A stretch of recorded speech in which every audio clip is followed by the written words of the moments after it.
how to share water stickers in messages and messenger app on Samsung Galaxy S26 Ultra. So let's start the video. First of all, go to app library. Now here, so click on settings app. Now in setting, scroll down and click on advanced features. So you will see advanced features is here, so click on advanced features. Now here, scroll down and click on Galaxy Avatar, and so click on Avatar stickers.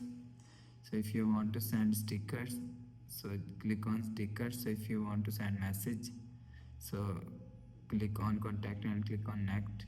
You will see sticker is sent. So after the process, go back to home screen, refresh home. So that's how you can share water stickers in message and messenger app on Samsung Galaxy S26 Ultra. So if you like the video, please subscribe. Thanks for watching.